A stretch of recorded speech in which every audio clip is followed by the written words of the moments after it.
నిర్గమకాండం 32వ అధ్యాయము 15వ వచనం నుంచి 26వ వచనం వరకు చదువుతున్నాను.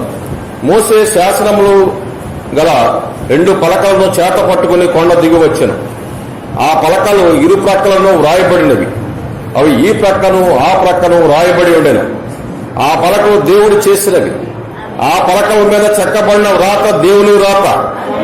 ఆ ప్రజలు పెద్ద కేకలు వేచుండగా యెహోషువ ధ్వని విని పాళెములో యుద్ధ ధ్వని అని మోషేతో అనగా, అతడు అది జయధ్వని కాదు, అపజయ ధ్వని కాదు, సంగీత ధ్వని నాకు వినబడుచున్నదనెను.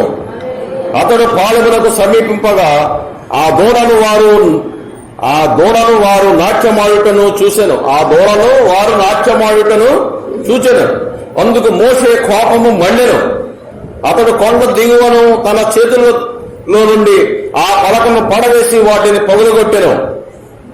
మరియు అతడు వారు చేసిన ఆ దూడను తీసుకుని అగ్నితో కాల్చి పొడి చేసి నీళ్ల మీద చల్లి ఇశ్రాయేలు చేత దాన్ని త్రాగించెను. చూసారా, కోపం వస్తే ఎలా ఉంటుంది చూసారా, అలాగే ఉంటుంది. అప్పుడు మోషే, నీవు ఈ ప్రజల మీదకి గొప్ప పాపము రప్పించినట్లు వారు నిన్ను ఏమి చేసిరని అహరోను అడగగా, అహరోను నా ఏలిన వాడ, నీ కోపము మండనీయకము. ఈ ప్రజలు దుర్మార్గులను మాట నీ వెరుగుదు. వారు మాకు ముందు నడుచుటకు ఒక దేవతను చేయము. ఐగుప్తులో నుండి మమ్మల్ని రప్పించిన వాడు ఈ మోషే ఏమాయనో మాకు తెలియదన్నది. అందుకు నేను ఎవరి యొద్ద బంగారం ఉన్నదో వారు దానిని ఓడదీసి తిండని చెప్పితిని. వారు దానిని అగ్నిలో వేయగా ఈ దూడ అని చెప్పను. నిజానండి, అది వారు అగ్నిలో వచ్చి దూడ అయిపోయింది. అది ఏం చేశాడా? మనుషులు ఎలా మాటలు తిప్పుతారో చూడండి మీరు. ప్రజలు విచ్చలవిడిగా తిరుగుట మోషే చూశాను.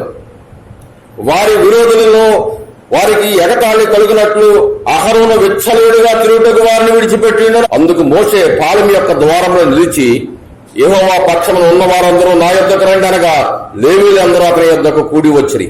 అతడు వారిని చూసి, మీలో ప్రతి వాడును తన కత్తి తన నడుములకు కట్టుకుని పాలెములో ద్వారం నుండి ద్వారముకు వెళ్ళుచు ప్రతివాడు తన సహోదరుని, ప్రతివాడు తన చెలికాలని, ప్రతివాడు తన పొరుగు వారిని చంపవలని ఇశ్రాయేలు దేవుడని యెహోవా సెలవిచ్చుచున్నాడు. నేను విచ్చలవిడితన తనానికి ప్రతిఫలం ఏంటంటే ఇదే.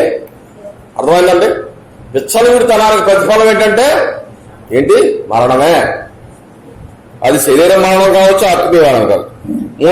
లేవీయులు మోసే మాట చొప్పున చేయగా ఆ దినమున ప్రజల్లో ఇంచుమించు 3,000 మంది కూలిరి. ఏమండి, ఎంతమంది కూలారు? 3,000 మంది ఒక్క రోజున లేవీయులు ఏం చేశారు? కత్తి పట్టుకుని కనపండు చంపుకుంటూ పోండి అని చెప్పాడు. అది సంగతి. ప్రార్థన చేసుకుందాం. మహాపరిశుద్ధుడ మహోన్నతుడా, నీ బంగారు పాదములకు స్తోత్రం చెల్లిస్తూ ఉన్నాం. ఇదిగో తండ్రి, ఎన్నో వందల వేల సంవత్సరాల క్రితం జరిగిన ఇదిగో తండ్రి ఈ యొక్క తండ్రి సన్నివేశం మేము చదివి ఉన్నాం ప్రభా, నీ స్తోత్రం తండ్రి. ఇదిగో ఇశ్రాయేలు 10 మార్లు నీ మీద సరిగి ఇదిగో సంహారకుల చేతులు పడ్డారు ప్రభా, నీ స్తోత్రం. ఇదిగో తన కోసం ఒక దూడను చేసుకుని ప్రభా, ఇదిగో వారి నిమిత్తము తండ్రి ఐగుప్తుల్లో నువ్వు చేసిన పదార్థములు వారు మర్చిపోయారు. ఎర్ర సముద్రుడు పాయలు చేయడం మర్చిపోయారు. మారాణ్యంలో మొదలుగా మార్చడం మర్చిపోయారు. బండ నుండి నీళ్లు రప్పించడం మర్చిపోయారు. ఇదిగో ఆకాశం నుండి మన్నా కురిపించడం మర్చిపోయారు. పూర్వీల వర్షాన్ని మర్చిపోయారు. ప్రతి దాన్ని మర్చిపోయారు ప్రభువా. ఇదిగో మేము కూడా అలాగే ఉన్నాం. నువ్వు మా జీవితంలో చేస్తున్న ప్రతి విధమైన మేలును ఆశీర్వాదాలు మేము మర్చిపోయాం. ఇదిగో తండ్రి నాయన విచ్చలవిడితనానికి అలవాటైపోయాం. మాకు ఏది నచ్చినది చేస్తున్నాం, ఏది నచ్చకపోతే దాన్ని మానేస్తున్నాం ప్రభువా. ఇక్కడ తండ్రి నాయకత్వానికి గౌరవం లేదు, మర్యాద లేదు ప్రభువా. నాయకులు ఏదైనా చెప్తే ఎవరు వినటం లేదు నాయన, స్తోత్రములు. ఇదిగో నాయకత్వానికి ప్రభా లోపడినప్పుడు జరిగే ప్రతిఫలం ఏంటో మేము ఇక్కడ చూసాం ప్రభా, నీ స్తోత్రం.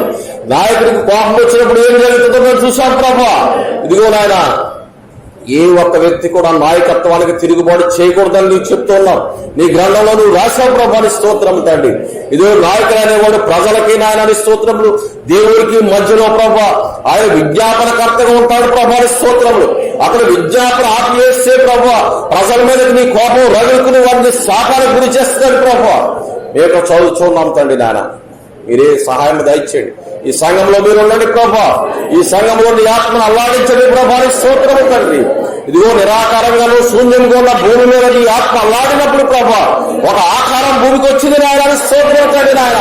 ఈ సంఘం మీద నీ ఆత్మతో మీరు అల్లాడితే నాయన స్తోత్రములు.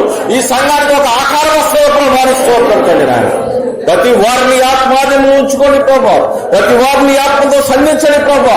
ప్రతి వారిని మీరు నడిపించండి తండ్రి, స్తోత్రం తండ్రి. ప్రతి వారి హృదయాన్ని తట్టని ప్రభా, స్తోత్రాలు. ఇదిగో తండ్రి, ఆత్మీయ మతమరుపులో చనిపోతున్న వారిని మీరు లేపండి నాయన, స్తోత్రం. ఈ ఉద్యోగ ఆజ్ఞలు తండ్రి, ఉద్యోగ అగ్ని రగిలించండి తండ్రి, స్తోత్రం. ఇదిగో ఇక్కడ పోయే స్థానం ఇది కాదు, వెండి బంగారాలను సంపాదించుకునే స్థానం ఇది కాదు ప్రభా, స్తోత్రములు. ఇది నీ కొరకు నిలబడే సమయం ప్రభా, స్తోత్రం. నీ కొరకు మేము అందరం నిలబడినట్టు సహాయం దయచేయండి. నీ కొరకు సమర్పించుకునే జీవితాన్ని మాకు అనుగ్రహించండి ప్రభా. ఇక్కడ ప్రతి వారిని మీరు సంధించండి ప్రభా. ప్రతి వారి ఆత్మలో ప్రభా నీ వాక్యం అనే ఖడ్గంతో మీరు దూరంగా రాయాలి, స్తోత్రం. ప్రతి హృదయాన్ని మీరు ఖండించండి. ఉదయకాల సమయంలో ప్రభా ఈ సన్నిధికి వచ్చిన ప్రతి వారిని మీరు సంధించమని మీ సన్నిధిలో ప్రార్థన చేస్తున్నాం. ప్రతి వారిలో మీరు మాట్లాడండి ప్రభా. ప్రతి వారిని మీరు తండ్రి నాయన స్తోత్రములు మీరు దర్శించండి ప్రభా, స్తోత్రం తండ్రి నాయన. హల్లెలూయా. భయంకరమైన దినాల్లో భయంకరమైన దినముల్లో ఉన్నాం ప్రభా. మేము అంతకాలం జీవిస్తా ఉన్నాం, చేయదు. రేపేమే చనిపోవచ్చు ప్రభా, సాయంకాలమే చనిపోవచ్చు, గంటలోనే చనిపోవచ్చు ప్రభా, స్తోత్రం. అటువంటి అనిశ్చిత పరిస్థితుల్లో మేము జీవిస్తూ ఉన్నాం ప్రభా. మేము జీవించినప్పుడు నీ కొరకు జీవించే భాగ్యము దయచేయండి ప్రభా. ఇదిగో నీ యొక్క తండ్రి ఆజ్ఞల్లో నీ యొక్క కట్టంలో నడిచే భాగ్యము దయచేయమని సన్నిధిలో ప్రార్థన తండ్రి నాయన. వాక్యము తండ్రి నాయన బోధించబడుచుండగా ప్రతి వారి హృదయం తెరవండి. ఇదిగో ప్రత్యక్షతను తెరవండి ప్రభా, స్తోత్రం తండ్రి. ఇదిగో తండ్రి నాయన, దర్శనము లేని జనాంగం నశించిపోనాడు ప్రభా, స్తోత్రం. అది దర్శనం కాదు కానీ ప్రత్యక్షత నాయన, స్తోత్రం తండ్రి నాయన. ప్రత్యక్షత ఎక్కడ ఉండదు అక్కడ మరణం ఉంటుంది ప్రభా, అక్కడ ఆత్మీయ మరణం ఉంటుంది నాయన, స్తోత్రం తండ్రి నాయన. హల్లెలూయా. ఇదిగో ఈ సంగమం నీ ప్రత్యక్షత ఉండదు గాక, నీవు ఇక్కడ ఉందువుగాక నాయన, స్తోత్రము. ఈ ఆత్మ సంచారం మధ్యలో జరుగును గాక ప్రభా, స్తోత్రం. మీరే మహిమ పొందండి. ఇదిగో జరగబోయే తన కార్యక్రమాలు మీ చేతుల్లో పెడుతాం, మీరే జయకరంగా జరిగించండి. సమస్త మహిమ ఘనత ప్రభావం మీరే పొందండి. యేసుక్రీస్తు నీ పరిశుద్ధ నామంలో కొద్ది విన్నపములు మీకు వెలుగుతో అడిగి వేడుకొనుచున్నాము తండ్రి, ఆమేన్. కూర్చోండి. కానీ ఏదో జరుగుతుంది, ఏదో జరగడం కోసం దేవుడు అనుమతి ఇచ్చాడు. హల్లెలూయా. కనుక వీడైనను వీడి తల్లిదండ్రుల పాపం కాదు వీడి గుడ్డివాడిగా పుట్టడానికి. దేవుని యొక్క మహిమ వీడి ఎందుకు దేవుడి క్రియలు వీడి ఎందుకు ప్రత్యక్షపరచబడుటకే వీడు గుడ్డివాడిగా పుట్టాడు. హల్లెలూయా. అలాగే మనలో ఏదో ఒక బాధ, ఒక ఇరుకు, ఇబ్బంది ఉందంటే దేవుడి కార్యము, దేవుడి క్రియ మన జీవితంలో జరగటం కోసం దేవుడి దగ్గర అనుమతించాడు. హల్లెలూయా. దేవుడు మన జీవితాన్ని ఏం చేసినట్టు నియమించాడు. ఆయన ఏం చేసిన ముందరే మనల్ని ఎన్నుకొని మన జీవితాన్ని ఆయన ముందరే ఏం చేశాడండి, నిర్ణయించాడు. మన జీవితంలో జరగాలని నిర్ణయించాడు. కనుక మన జీవితంలో ప్రతి నిమిషం కూడా ఆయన తెలియకుండా రాదు. అది మనం అందరం నమ్మాలి, 100% నమ్మాలి. ప్రతి క్షణము ప్రతి నిమిషము కూడా ఆయన చూస్తూ ఉన్నాడు మన జీవితంలో. అంటాడు, ఒక దోమ ఎన్నిసార్లు కళ్ళు రెప్పలు కొట్టుకుంటుందో దేవుడికి తెలుసు అన్నాడు. హల్లెలూయా. ఒక దోమ ఎన్నిసార్లు కళ్ళు కొట్టుకుంటుందో దేవుడికి తెలిసినప్పుడు మరి మన గురించి దేవుడికి తెలియదా? అందుకే 139 కీర్తనలో దావీదు అంటాడు, నేను కూర్చుంటా, నేను లేచుటా నువ్వు చూస్తున్నావు అంటాడు. హల్లెలూయా. నాకు ఆలోచన రాకముందే నువ్వు దాన్ని గ్రహించావు అంటాడు. నా మాట కలకముందే దాన్ని నువ్వు ఎరిగి ఉన్నావు అంటాడు. హల్లెలూయా. దేవుడు మన అడిగి అంత ఇన్ఫర్మేషన్ ఆయన దగ్గర ఉందంటే ప్రతి ఇన్ఫర్మేషన్ ఆయన దగ్గర ఉంది. హల్లెలూయా. మనం రాత్రి చెప్పుకున్నాం కదా, మన గురించి ప్రతి సంగతి ఆయన తెలుసు, కానీ మనం చెప్పిన దాన్ని ఆయన నమ్ముతాడు. ఏమండి, మన గురించి మనం ఏం చేస్తామో, ఆయన అమ్మేస్తామో లేకపోతే ఆయన కొంటామో అన్ని తెలుసు. ఇస్కరియోతు యోధ అమ్మేస్తాడని దేవుడికి తెలియదా? మొట్టమొదటి నుంచి అన్నాడు, మీలో ఒకరు సాతానని ఆయన చెప్తానే అన్నాడు. ఇస్కరియోతు యోధ చివరికి ఆయన అమ్మేస్తాడన్న సంగతి యేసుప్రభుకి తెలుసు. ఇక అది ఎంత భయంకరమైన విషయం అంటే, వీడు నన్ను అమ్మేస్తాడని తెలిసి ఆయన ఎక్కడ పెట్టించారంటే ఎంత భయంకరమైన విషయం ఆలోచించండి. యేసుప్రభు యొక్క సహనాన్ని, ప్రేమను మీరు చూడండి. హల్లెలూయా. మీలో 90 మంది ఆయన అమ్మేస్తున్నారని ఆయన తెలుసు. కానీ అయినా కూడా నిన్ను ఆయన సన్నిధికి రాణిస్తా ఉన్నాడు. హల్లెలూయా. మీరు దేవుని ప్రేమను గమనించండి. మనం రోజు ఆయన అమ్మేస్తున్నాం, అయినా కూడా ఆయన మనల్ని ఆయన సన్నిధికి రాణిస్తా ఉన్నాడు. హల్లెలూయా. నువ్వు తండ్రి అని పిలవగానే ఆయన చేతులు నువ్వు చాపగానే ఆయన నిన్ను నా కుమార్తెను ఆదుకుంటాడా లేదా? మనం ఆసుపత్రిలో ఒక్కరోజు ఐసీయూలో పెడితే ఆక్సిజన్ 1000 రూపాయలు ఛార్జ్ చేస్తాడు. అవునా కదా? 1000 రూపాయలు ఛార్జ్ చేస్తాడు. మనం సంవత్సరానికి పీల్చే ఆక్సిజన్ కి ఎంత ఖర్చు అవుతుంది తెలుసండి? 3 లక్షల రూపాయలు ఖర్చు అవుతుంది. ఎంత ఖర్చు అవుతుంది సంవత్సరానికి? మనం పిలిచే ఆక్సిజన్కి 3 లక్షల రూపాయలు ఖర్చు అవుతుంది. మరి ఆక్సిజన్ ఫ్రీ చేస్తున్నాడంటే దేవుడి కృప కాదా? మన శరీరం అన్ని అవయవాలు సరిగ్గా ఉన్నాయంటే దేవుడి కృప కాదా?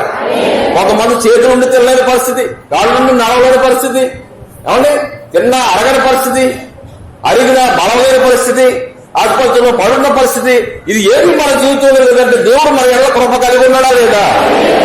నిశ్చయంగా దేవుడి కృప మన ఎడల ఉన్నది కాబట్టి మనం ఈ రోజు ఉన్నాం. కోవిడ్ వచ్చి ఎన్నో వేల మంది, లక్షల మంది మన ఇండియాలో చనిపోయారు. మరి మనం బతుకున్నామంటే దేవుడి కృప కాదా? మన కోవిడ్ వచ్చిన దేవుడు మన స్వస్థపరిచాడంటే దేవుడి కృప కాదా? మన ఇంటి పక్కనకు వచ్చింది మాకు రాలేదంటే దేవుడి కృప కాదా? కనుక దేవుడి ఇన్ని కృపలో దేవుడు మనకి ఇచ్చాడు. మన పిల్లలను చల్లగా చూస్తున్నాడు, వాళ్ళ పిల్లలను చల్లగా చూస్తున్నాడు. ఎన్నో విషయాలు, ఒకటి కాదు రెండు కాదు. ఆయన చేసిన ఉపకారాలకు మనం ఆయన సృష్టించడం మొదలు పెడితే ఈ జీవితమే సరిపోదు. కనుక మనం ఏం చేశాడు అనుకోవడం కాదు. ఏం చేశారన్న దాన్ని దేవుడు స్తుతించండి. మీకు ఏం కావాలో దేవుడు ఇస్తాడు. అది దేవుడు ఏం చేయలేదు అని నువ్వు 24 అనుకుంటావు, ఏం చేయడు నీకు. దేవుడు నీకు ఏం చేశాడు అన్న దాన్ని స్తుతించడం మొదలు పెట్టండి. దేవుడు మిమ్మల్ని అనేక రెట్లు ఆశీర్వదిస్తాడు. మీ కోరికలు, మీ ఆశలు అన్నీ కూడా నెరవేరుస్తాడు. మన కోరికలు చాలా ఉంటాయండి. దేవుడు మన కోరికలు తీర్చడం, మన అవసరాలు మాత్రమే తీరుస్తాడు.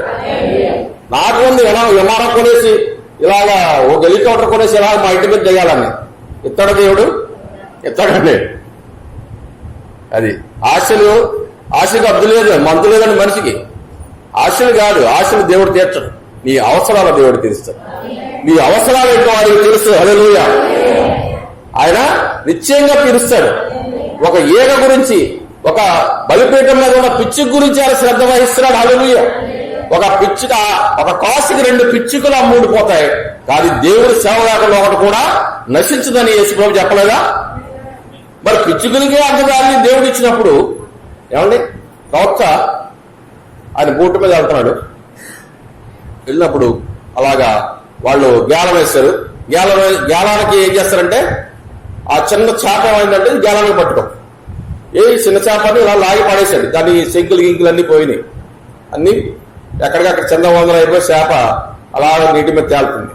అంతకు ముందు 3 రోజుల ముందు ప్రవక్తకి దేవుడు చెప్పాడు, ఒక చిన్న జీవికి నువ్వు తిరిగి మళ్ళీ జీవాన్ని ఇస్తావని చెప్పాడు. ప్రవక్తకి మీరు అనుకోవచ్చు, ప్రవక్త ప్రతిదీ చెప్పేస్తాడు దేవుడు, ఇంకా ఏమీ లేదండి. ప్రవక్తకి అదేమి చెప్పడండి. ఆయనకి అన్ని క్వశ్చన్లే, ఆన్సర్లు జరిగిన తర్వాత వెళ్తాయి. ఆయన ఎంత టెన్షన్ పడేవాడంటే అంత టెన్షన్ పడేవాడండి. దేవుడు ఏదో చెప్పడం, అది ఎక్కడ జరుగుతుంది, ఎలా జరుగుతుంది, ఎందుకు జరుగుతుంది అది తెలియక నానా టెన్షన్లు పడి ఆఖరికి అది జరిగినప్పుడు చెప్పాడు కదా దేవుడు అవుతుంది. సరే ఈయన అనుకున్నాడు, వస్తాడు. దేవుడు చెప్పాడు, ఒక జీవికి నువ్వు ప్రాణాన్ని ఇస్తావు అని చెప్పాడు ప్రవక్తకి. సరే అని వీళ్ళు అలాగా ఫిషింగ్ వెళ్ళి అలా వెళ్తున్నప్పుడు కొద్దిసేపు అయిన తర్వాత నువ్వు ఆ చేపతో తిరిగి బ్రతకమని చెప్పమన్నాడు ప్రవక్త. ఆ చేప ఎప్పుడో అప్పుడే అరగంట క్రితం చనిపోయి అలా తేలాడుతుంది. అది శంకులు కూడా లేవు ఆ చేపకి. అప్పుడు వెంటనే ప్రార్థనలో చేప దేవుడు నిన్ను కరుణించాడు, యేసుక్రీస్తు నామంలో తిరిగి బ్రతకమని చెప్పగానే ఆ చేప ఏం చేస్తుంది, కిరకలాడుతూ నీటిలో వెళ్ళిపోయింది. దేవుడికి ఏం పని లేదా, లేకపోతే ప్రవక్తకి ఏం పని లేదా? ఆ చచ్చిపోయిన చేపను ఎందుకు బతికించమన్నాడు? ఎందుకు చెప్పమన్నాడు? ఎందుకు బతికించారు చెప్పండి. మీరు ఎవరైనా సరే, ఆడవాళ్ళు మగవాళ్ళు టీవీ దగ్గర కూర్చొని ఇదిగో సెల్ ఫోన్ చూస్తున్న వాళ్ళు చెప్పాలా ఎందుకు బ్రతికించమన్నాడు చేపని? దేవుడు పని లేదా, ప్రవక్త పని లేదా, వినడానికి మరొక పని లేదా? ఎందుకు చెప్పమన్నాడు? దేవుడు అతి చిన్న జీవి విషయంలో కూడా శ్రద్ధ కలిగి ఉన్నాడని చూపించడం కోసమే ఆ చేపను తిరిగి మళ్ళీ బ్రతికించమన్నాడు దేవుడు. హల్లెలూయా. ఆ చేప విషయంలోనే దేవుడు శ్రద్ధ కలిగి ఉంటే మరి ఆయన కుమార్తెల విషయంలో ఎంత శ్రద్ధ కలిగి ఉంటాడు? మరి ఎందుకు దేవుడు నన్ను చల్లగా చూడలేదని మనం అనుకుంటున్నాం ఈ రోజునే? ఎందుకు మన జీవితంలో ఈ ప్రశ్న వస్తుంది? మరి అబ్రహాము 25 సంవత్సరాలు దేవుని సన్నిధిలో ఎంతగా ఆయన విశ్వాసంతో ఎదురు చూశాడు వాగ్దానం కోసం. మరి మన జీవితంలో ఎందుకు నిరాశ నిస్పృహ వస్తుంది? అబ్రహాములో విశ్వాసం మన జీవితంలో ఉందా? ఉంటే మరి అది రాదే. వస్తుందా? అబ్రహాముని పిలిచిన దేవుడు 15 సంవత్సరాలు అబ్రహాంతో మాట్లాడలేదన్నాడు. అబ్రహామా, నేను నీ చూపించే దేశానికి నువ్వు వచ్చేయమన్నాడు. కాదు, ఏమైందని తర్వాత అబ్రహాం బయలుదేరి వచ్చేసాడు. 15 సంవత్సరాలు మాట్లాడాడు. అబ్రహామును ఒక్కడే రమ్మంటే అబ్రహాము తన తండ్రిని లోతుని వెంటబెట్టుకుని వచ్చాడు. హల్లెలూయా. ఈ తండ్రిని లోతుని అబ్రహాం జీవితం నుంచి బయటకు పోవడానికి 15 సంవత్సరాలు పట్టింది. హల్లెలూయా. ఆ 15 సంవత్సరాల తర్వాత లోతు వెళ్ళిపోయిన తర్వాత అప్పుడు అన్నాడు, ఇప్పుడు నువ్వు చూడు, ఆకాశం వైపు చూడు, ఆకాశ నక్షత్రాలు వీలైతే లెక్కట్టు, భూమి వైపు చూడు, సముద్ర ఇసుకను వీలైతే లెక్కట్టు అని అప్పుడు దేవుడు మాట్లాడుతున్నాడు. చూసారండి, 15 సంవత్సరాలు. ఒకవేళ దేవుడు నీతో వ్యవహరించట్లేదంటే, దేవుడు నీతో మాట్లాడలేదంటే, దేవుడి యొక్క స్పర్శను నువ్వు పొందుకోవట్లేదంటే నీ జీవితంలో ఏదో ఇంకా బరువు ఉందేమో చూడండి. తూనెక్కి మేము చిన్నప్పుడు ఏం చేసేవాళ్ళు అంటే పాకకి దారం కట్టి ఏం చేసేవాళ్ళు, వాడి కట్టేవాడు. వాడి కడితే ఏం చేద్ది, ఆ దారం ఉన్నంత వరకు ఎగురుతుంది, ఇంకా ఆ బరువు వల్ల ఎగురుతుంది, ఎగరదు ఎక్కడ ఉంటుంది. అలాగే మనం కూడా తూనేలాగా ఏదో బరువు ఎగరుతుందేమో మనం ఎగురుతుందామని అనుకుంటున్నాం, కానీ మనం ఎగరట్లేదు, ఎక్కడ ఉన్నా అక్కడే ఉన్నాం. కనుక ఆ బరువు ఏంటో మీరు గమనించండి, ఆ బరువును తొలగించండి, దేవుడు మీతో మాట్లాడతాడు. హల్లెలూయా. నువ్వు సత్యంలో వచ్చి నిద్రపోవడానికి కారణం ఏంటంటే సీరియల్ చూస్తున్నావు, సినిమాలు చూస్తున్నావు అనుకుంటున్నావు, కానీ నువ్వు చూసేది టీవీలో సీరియల్ కాదు, సినిమాలో కాదు, కానీ అదేం చేస్తుందంటే నిన్ను ఎప్పుడైనా చేస్తుంది టీవీ. హల్లెలూయా. నువ్వు చూసిన దాన్ని బట్టి అదేం చేస్తున్నట్టు నీ మనసులో ఏం చేస్తుంది, ఎప్పుడైనా చేస్తుంది. నువ్వు అలా చేయడానికి అది నేను ప్రేరేపిస్తుంది. కనుక అందుకే అన్నాడు, దేవుడు ప్రపంచానికి ఇచ్చిన పెద్ద శాపం ఏంటంటే టీవీ అన్నాడు ప్రవక్త. హల్లెలూయా. ఈ రోజున బీపీలు పెరిగిపోవడానికి కారణం ఏంటి, ఈ రోజున పిచ్చి పెరిగిపోవడానికి కారణం ఏంటి, కేవలం టీవీ. బీవి పట్టాభిరామ అనే ఆయన ఉన్నాడు, ఆయన ఎంఏ సైకాలజీ చేశాడు. చేసినప్పుడు ఆయన బయటకు వచ్చాడు, ఆయన ఒక డిస్పెన్సరీ పెట్టాడు. అంటే సైకాలజీ అంటే ఏంటంటే ఈ సమస్యలు ఉన్న వాళ్ళకి ఏం చేస్తారంటే వాళ్ళు కౌన్సిలింగ్ ఇచ్చి ఆ సమస్యల నుంచి ఏదైనా మానసిక సమస్యలు ఉంటే కౌన్సిలింగ్ ఇచ్చి వాళ్ళని ఆ సమస్యల నుంచి దూరపరుస్తారు. ఇదిగో నేను ఒంటరిగా ఉంటే ఏదో ఆలోచనలు వచ్చేస్తున్నాయి, ఏదో మీద ఎక్కేస్తుంది, ఏదో పీకులు వచ్చేస్తుంది, ఇలాగ వచ్చేస్తుంది, ఏం చేయాలంటే వాళ్ళు కౌన్సిలింగ్ ఇస్తారు. నువ్వు ఆలోచనలు ఇలాగ ఆలోచించాలి, ఎలా ఉండాలి, అలా ఉండాలి. సరే, ఈ బీవీ పట్టాభిరాము అప్పుడు కొత్తగా వచ్చాడు. ఒక హైదరాబాద్ లో ఒక డిస్పెన్సరీ, ఒక హాస్పిటల్ తెరిచి ఇదిగో మీకు ఏదన్నా మానసిక సమస్యలు ఉంటే నేను తీరుస్తాను అని ఆయన అడ్వర్టైజ్మెంట్ చేస్తుంటే ఎవరు రావట్లేదు. ఎందుకంటే ఎవరికి మానసిక సమస్యలు లేవు. వాళ్ళ గురువు గారి దగ్గరికి వెళ్ళాడు, వాళ్ళ యూనివర్సిటీలో వాళ్ళకి చెప్పిన గురువు గారి దగ్గరికి వెళ్ళాడు. వెళ్ళి గురువు గారు నాకేమీ లేవండి అన్నాడు. ఆ గురువు గారు చెప్పాడంట, నువ్వేం కంగారు పడకు బీబీ పట్టారా, ఇప్పుడిప్పుడే టీవీ వస్తుంది జనాల్లోకి, ఇప్పుడిప్పుడే టీవీ వస్తుంది, ఇప్పుడిప్పుడే కొనుక్కుంటున్నారు టీవీ. ఒకసారి ప్రజలందరూ టీవీ కొనుక్కున్న తర్వాత చూడు నీ బిజినెస్ ఎలా ఉంటుంది అన్నాడు.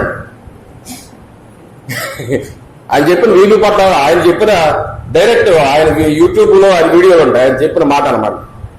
నిజంగా ప్రజలందరూ టీవీలు కొనుక్కున్న తర్వాత ఇప్పుడు 180% మంది మానసిక రోగాలతో బాధపడుతున్నారని ఆయన చెప్పాడు. ఎందుకు బాధపడుతున్నారండి? 180% మానసిక రోగాలతో బాధపడుతున్నారు. ఎందుకు బాధపడుతున్నారు అంటారు? కేవలం టీవీ చూడటం వల్లే, కేవలం టీవీ చూడటం వల్లే. మరి మన దేవుడు టీవీ చూడొద్దని చెప్పాడంటే మన మంచి కోసం చెప్పాడా, మన చెడు కోసం చెప్పాడా? నువ్వు పిచ్చిదారి అయిపోకూడదని దేవుడు చెప్పాడు అన్నమాట. అర్థమైందమ్మా? మేము టీవీలో దేవుని వాక్యమే చూస్తామండి. ఇక్కడ చెప్పే వాక్యం ఉంటే అక్కడ చెప్పే వాక్యం ఒకటి, ఇక్కడ వాక్యం అక్కడ వాక్యం ఎలా సరిపోతుంది నీకు? ఇక్కడ యేసుక్రీస్తు నామములో బాప్తిసం గురించి చెప్తుంటే అక్కడేమో ఆడింకోటి చెప్తాడు, అది వింటావు, ఇది వింటావు, ఇంకోటి వింటావు, ఇంకోటి వింటావు, ఇవన్నీ వింటావు, నీకు ఏమవుతుంది? పిచ్చి రాకపోతే ఏమవుతుందమ్మా? స్టిక్ టు వన్ థింగ్, ఒకే దానికి మీరు బైండ్ అయి ఉండండి. అంటే అన్నిటిలోనూ ఇంగ్లీష్ లో సామెత ఉంది ఏమండి, master of all jack of all master of none అని. అన్నట్లో ఉన్నవాడు ఎందులో కూడా మాస్టర్ కాలాడు, గొప్పడు కాలాడు. ఏ ఒక్క దాంట్లోనూ మాస్టర్ అంటాడు. ఆనందరావు గారు ఉన్నాడు అనుకోండి, ఆయన ఈ చెక్కల కొట్టు ఇందులోనూ మాస్టర్, ఆయన మించినోడు లేడు. కానీ ఇన్ని ఆంధ్రావు గారు నేను చెక్కల్లోనూ చేస్తాను, ఇల్లు తాపి మేస్త్రి పని చేస్తాను, వాటర్ మేస్త్రి పని చేస్తాను, ఎలక్ట్రికల్ పని చేస్తాను, ఎలక్ట్రానిక్స్ చేస్తాను అని తిరిగాడు అనుకోండి, అది ఎందులోనూ నైపుణ్యత రాదు. అందుకే మనం అన్ని వాక్యాలు వినటం మనం చేయకూడదు. మన వాక్యం ఏంటి, మనం నమ్మిన వాక్యం ఏంటి, అదే వాక్యాన్ని మనం వినాలి. అర్థమైందా? ఓకే, అర్థమైన లాభం చెప్పండి. హల్లెలూయా. టీవీ ఎందుకు వద్దన్నాం అర్థమైందమ్మా? ఎందుకు వద్దన్నా? మనకు పిచ్చి రాకుండా ఉండాలి. నువ్వు 10 గంటలకి ఇక్కడ ఆరాధన అంటే 9:30 వరకు టీవీ చూసి వస్తావు. ఇక్కడికి ఆ దెయ్యాలన్నీ నెత్తి మీద ఎక్కుతాయి. ఇక్కడికి వస్తే ఏమవుతుంది? మేము కూడా అలా చేసినాము ఒకనొక టైంలో.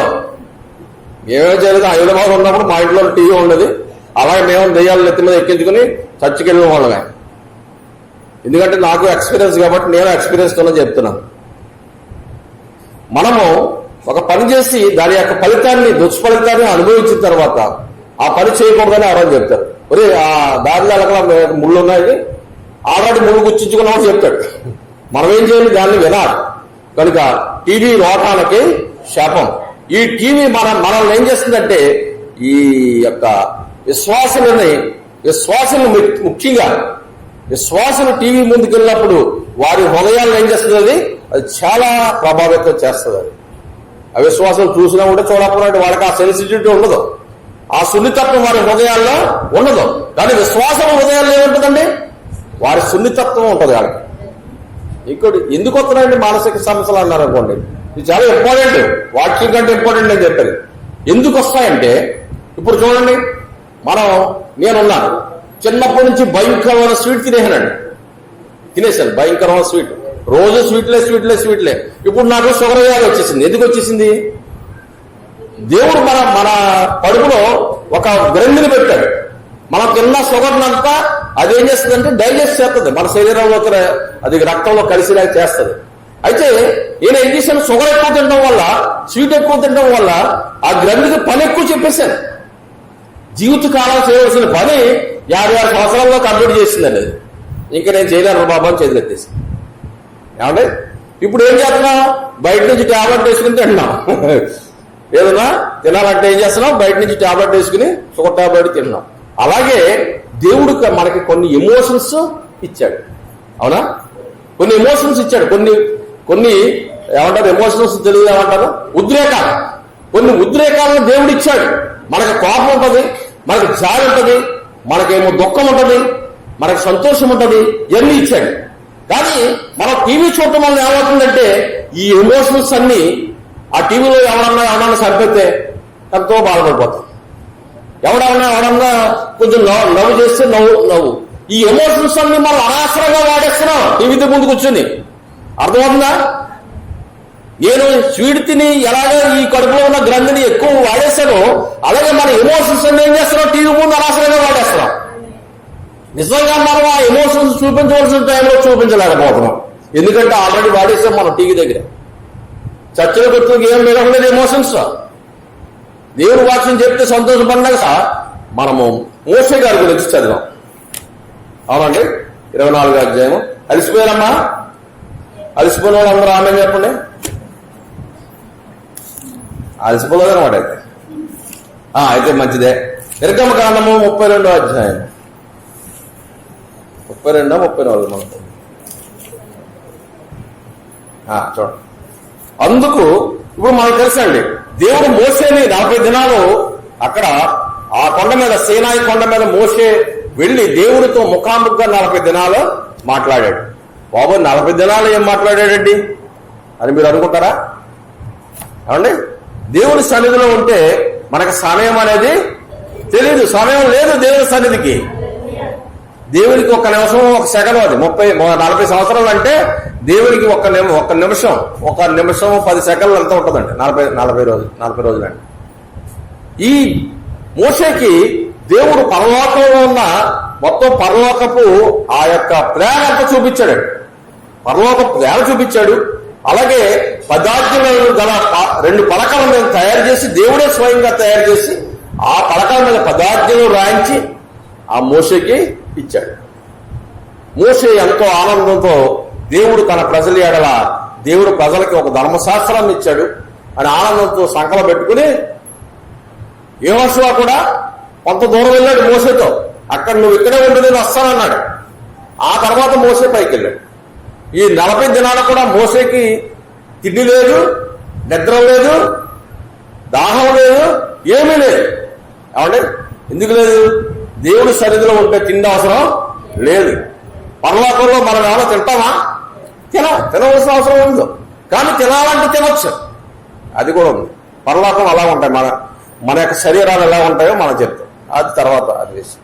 అయితే ఈ సంకలం బట్టి మొత్తంటే అయితే ఈ సంఘాన్ని, ఇశ్రాయేలు సంఘాన్ని ఏమో ఆరోనికి మోషే అప్పగించి నువ్వు జాగ్రత్తగా చూడాలి అని చెప్పి అప్పగించి వెళ్ళిపోయాడు. ఆహారం ఏం చేశాడు? మనం ఇంతకు ముందు చెప్పుకున్నాం. ఏం చేయడండి? వీళ్ళని వదిలేశాడు 40 సంవత్సరాలు, 40 రోజులు వాళ్ళు ఇష్టం వచ్చినట్టు వదిలేశాడు. 40 రోజుల్లో వాళ్ళు ఇష్టం వచ్చినట్టు వాళ్ళు తయారైపోయాడు. మనం ఇంకా లాక్డౌన్ 3 నెలల్లో మన ఇష్టం వచ్చినట్టు మనం తయారైపోయాం, కానీ వాళ్ళైతే 40 రోజుల్లోనే తయారైపోయాడు. ఎవరు ఇష్టం వచ్చినట్టు వాడు తిరగటం మొదలెట్టారు. అయితే ఆఖరికి ఆహారం దగ్గరికి వచ్చి మా కోసం ఒక దూడను తయారు చేయి. ఆ మోసే ఏమైపోవడో తెలీదు, ఆ యెహోవా ఏమైపోవడో తెలీదు. మా కోసం ఒక దూడను తయారు చేయని చెప్పి దూడను తయారు చేయించుకుని ఆ దూడ ముందు డ్యాన్సులు ఎత్తు ఉన్నారు. ఆడవాళ్ళతో అమ్మాయిలతో డ్యాన్సులు వేస్తూ తాగుతూ మంచి ఎంజాయ్మెంట్ లో ఉన్నారండి మనోళ్ళు కొండ దిగుతుంటే యెహోషువ అన్నాడు, ఏదో పాలెంలో జయధ్వని పడుతుంది అన్నాడు. కానీ మోషే అన్నాడు, అదే మరి ఎక్స్పీరియన్స్ ఉన్నవాడికి ఎక్స్పీరియన్స్ లేనివాడికి తేడా చూడండి. యెహోషువ ఏమన్నాడంటే జయధ్వని వినపడుతుంది అన్నాడు. మోషే అన్నాడు జయధ్వని కాదు, సంగీత ధ్వని వినపడుతుంది నాకు అన్నాడు. సరే కిందకి దిగొత్తులోకి ఏం చెప్తారంటే మన వాళ్ళందరూ నిద్రపోతున్నారా? లేదు. కింద వచ్చులోకి మన వాళ్ళందరూ ఆడుతూ పాడుతూ డ్యాన్స్ వేస్తూ ఉన్నారు. మోషేకి పట్టరాని కోపం వచ్చిందండి. నిజంగా మోషేకి చాలా కోపం అండి. దేవుడు ఏమన్నాడంటే మోషే సాత్వికుడు అని చెప్తున్నాడు. ఏమంటే మోషేకి చాలా కోపం, కానీ దేవుడు ఏమన్నాడు? మోషే అంత సాత్వికుడు లేదు. రాత్రి చెప్పుకోవడం అన్నమాట. మనం దేవుడు మనం ఎప్పుడు చూసినా ఎలా చూస్తాడండి? మన క్లైమాక్స్ చూస్తాడు, మన చివరిలో ఎలా ఉంటామని చూస్తాడు. అలా రాత్రి మన వాక్యంలో చెప్పుకున్నాం, మనం చివరిలో మనం ఎలా ఉంటాం, చివరిలో మన జీవితం ఎలాగుంటుంది అదే చూస్తాడు దేవుడు. కనుక మోషే యొక్క సాత్వికాన్ని దేవుడు చూస్తున్నాడు. మోషేని చూసినప్పుడు అలా మోషే యొక్క కోపాన్ని చూడలేదండి. ఆ కోపంతోనే అంత రౌద్రం గలవాడు కాబట్టి ఇశ్రాయేలుని అనరాని మాటని అతని యొక్క నాయకత్వాన్ని అతను పోగొట్టుకున్నాడు. అది దేవుడి చిత్తం. హల్లెలూయా. కనుక మోషే కిందకి రాగానే పట్టరాని కోపం వచ్చి ఆ 2 రాతి పలకలు నేల వేసి కొట్టేసి పగలగొట్టి వచ్చి ఆ బంగారపు దూడని శుభ్రంగా తగలబెట్టి దాని యొక్క ఆ బూడిని నీటిలో కలిపి వాళ్ళకందరికీ ఎవరెవరైతే డ్యాన్స్ వేస్తారో అందరికీ తాగి చేశాడు. తర్వాత వీళ్ళందరూ కూడా వాళ్ళు ఇష్టం వచ్చినట్టు తిరగటం మోషే చూశాడు. వీళ్ళని ఎలా కాదు, వీళ్ళకి సరైన శాస్త్ర చేయాలి అనుకున్నాడు మోషే. అనుకుని అప్పుడు నా పక్షంగా ఎవరుంటారో రండి, ఇలా నా వెనక రండి అన్నాడు. హల్లెలూయా. ఇదే ఈ రోజున నా యొక్క వర్తమానం ఏంటంటే నా పక్షముగా ఎవరుంటారో అదే వర్తమానం. దేవుడు అడుగుతున్నాడు, నా పక్షంగా ఎవరుంటారో అని అడుగుతున్నాడు. ఈ రోజున ఎవరుంటారండి? ఈ నలుగురే ఉంటారా? మీరందరూ ఉంటారా? నేను దేవుడి పక్షంగా ఉంటానన్న వాళ్ళందరూ దేవుడి సరిగ్గా చెప్పండి. అది దేవుడు అడుగుతున్నాడు నిన్ను నన్ను, నా పక్షంగా ఎవరుంటారని అడుగుతున్నాడు. ఇక్కడ మోసే అడుగుతున్నాడు, నాయకుడు అడుగుతున్నాడు, నా పక్షంగా ఎవరుంటారు? మరి ఈ పాస్టర్ గారు చెప్తున్నారు, ఇదిగో బాగా చోట మీటింగ్ జరుగుతున్నారు, నా పక్షంగా ఉండడానికి రండి అంటే ఒక్కరు రావట్లేదు. మరి మీరు పాస్టర్ గారి పక్షంగా ఉన్నారా? మరి ఎవరి పక్షంగా ఉన్నారో నాకు అర్థం కాదు. నాయకుడు అంటే ఎవరండి చెప్పండి? నాయకుడు అంటే ఎవరు? దేవుడు తనకు బదులుగా ఆయన మిమ్మల్ని ఇక్కడ పెట్టాడు. ఆయన ద్వారా దేవుడి మీతో మాట్లాడుతున్నాడు. కనుక దేవుడికి గౌరవించినట్లే నాయకుడికి కూడా గౌరవం ఇవ్వాలి. మరి మనం ఎత్తున్నామా? ఆయన మాట చెప్తే మనం వింటున్నామా? పెట్టలేదు.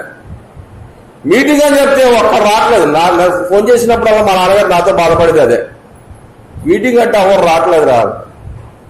మీటింగే కాదు, దేనికి ఎవరు రావట్లేదు. చెప్పిన మాట ఎవరు వినట్లేదు, పట్టించుకోవట్లేదు. ఎందుకు పట్టించుకోవట్లేదు? మరి మీరు దేవుడి పక్షంగా ఉంటే ఎందుకు మీరు పట్టించుకోరు?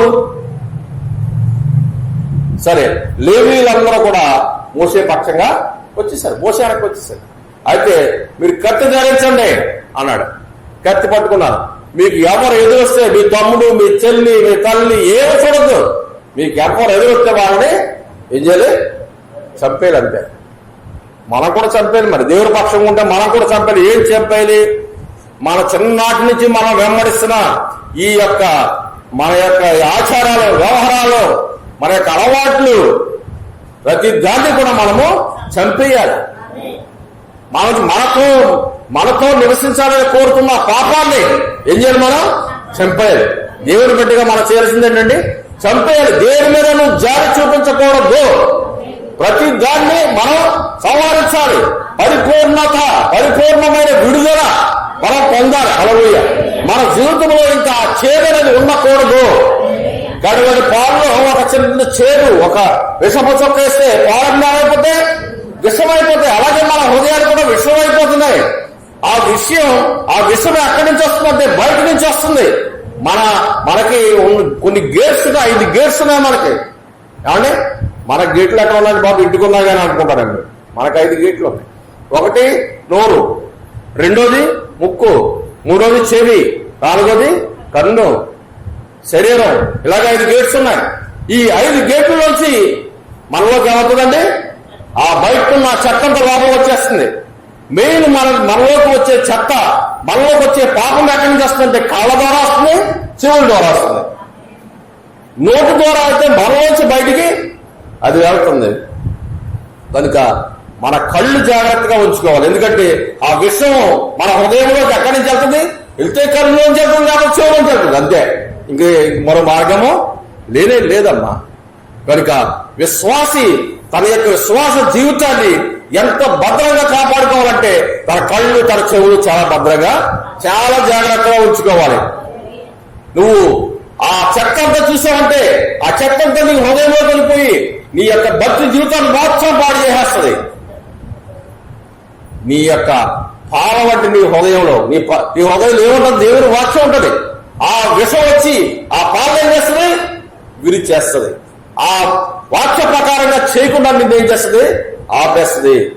మరియమ్మ రాత్రి మనం చెప్పుకున్నట్లు మరియమ్మ ఏముంది?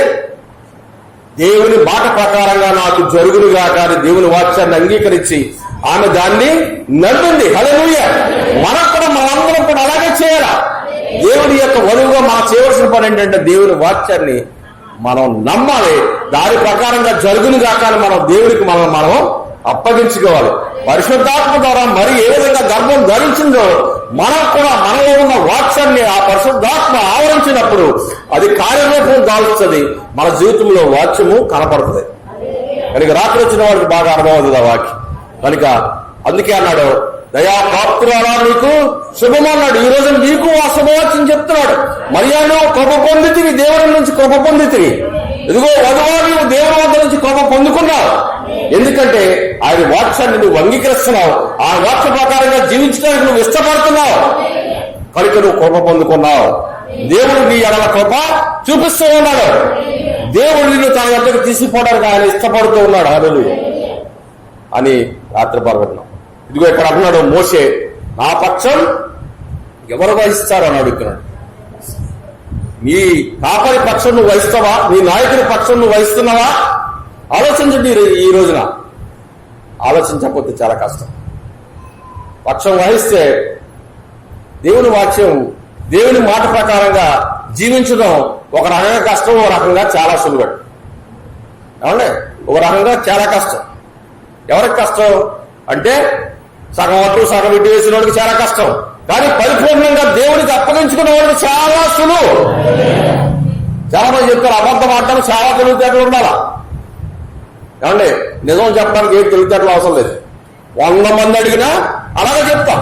ఏమో జరిగిందా అంటే జరిగిందనో జరగలేదనో అంటే ఎలా జరిగిందంటే ఎలా జరిగిందని జరిగినట్టు చెప్పనుకున్నారు. చెప్పి ఏదైనా మనం ఫామ్ చేసి ఏదైనా మనం జరిగిన దాన్ని మార్చి చెప్తున్నాం అనుకోండి, ఆనందరావు గారికి ఒకలాగా, యూసఫ్ గారికి ఒకలాగా, మా నాన్నగారికి ఒకలాగా, ఇంకో గారికి ఒకలాగా, ఒక్కొక్కరికి ఒక స్టోరీ చెప్తావు. ఎందుకంటే నీకు అంత తెలియజేయటం లేదు. ఆనందరావు గారికి చెప్పినట్టు అది గుర్తుండదు కాబట్టి జోసెఫ్ గారికి ఇంకో రకంగా చెప్తాం, ఇంకో గారికి ఇంకో రకంగా చెప్తాం. కనుక అబద్ధం చెప్పడానికి తెలివితేటలు కావాలి, కానీ నిజం చెప్పడానికి తెలివితేటలు ఇవ్వవసరం లేదు. ఎలా జరిగింది అలా చెప్పేవాడికి ఇంకెందుకు, అందరికీ ఒకేలా చెప్తాడు. కనుక అలాగే మనం కూడా దేవునిని 100% మనం సమర్పించుకుంటే ఇక పెద్ద కష్టం ఏమి కాదు. కానీ సగం అందులో సగం ఇందులో పట్టాలంటే కష్టం.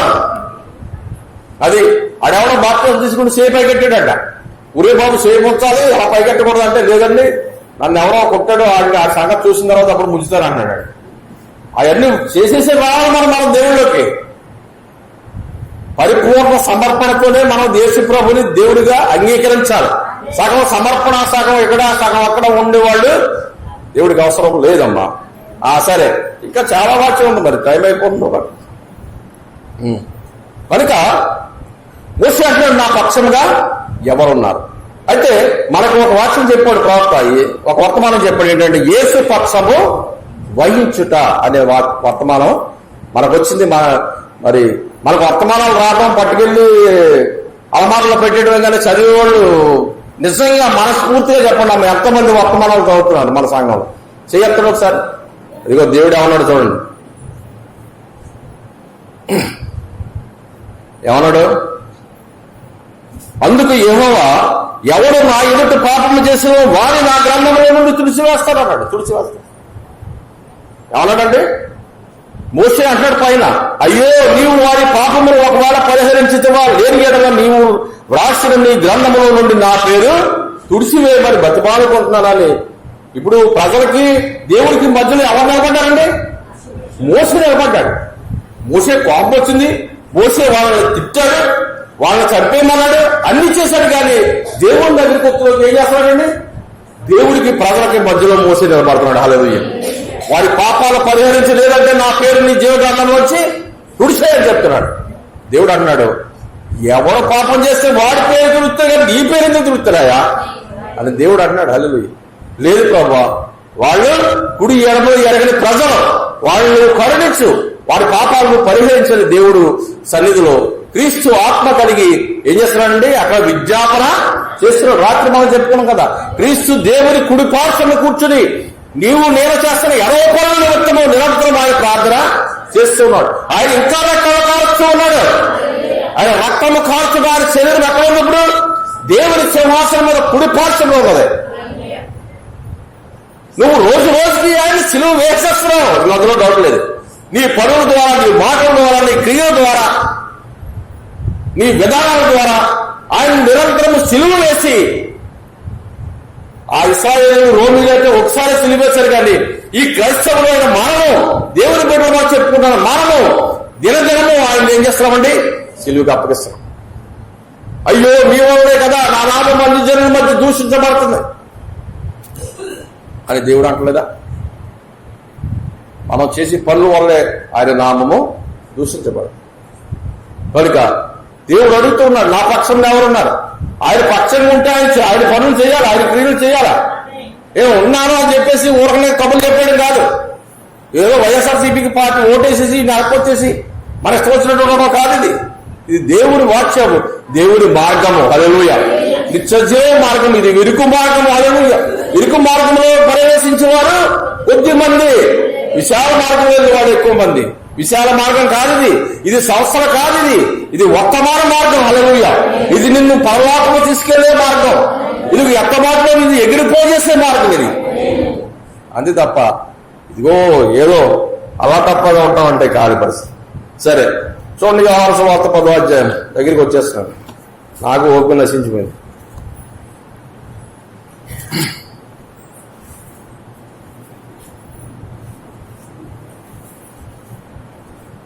చూడండి, ఇక్కడ ఈ గుడ్డివాడిని చూశాడు యేసుప్రభు. చూసి శిష్యులు అడిగాడు, వీడి పాపమా, వీడి తల్లిదండ్రుల పాపం అంటే వీడి పాపం కాదు, వీడి తల్లిదండ్రుల పాపం కాదు. వీడు గుడ్డివాడే పుట్టాడు. ఎందుకు పుట్టాడంటే దేవుని క్రియలు వీరి యందు. ఒక విషయం మర్చిపోయాను ఏంటంటే, ఆ పిల్లవాడిని తీసుకొచ్చారు కదా, ఆ కడుపులో కంతి వచ్చింది అన్నారు కదా. ఒక కంతి డాక్టర్ గారు కట్ చేశారు, ఇంకో కంతి వచ్చిందన్నారు. వాళ్ళు నాన్నగారి చేత ప్రార్థన చేయించుకోవాలని వచ్చారు. సాయిని వాళ్ళు కన్సల్ట్ చేశారు.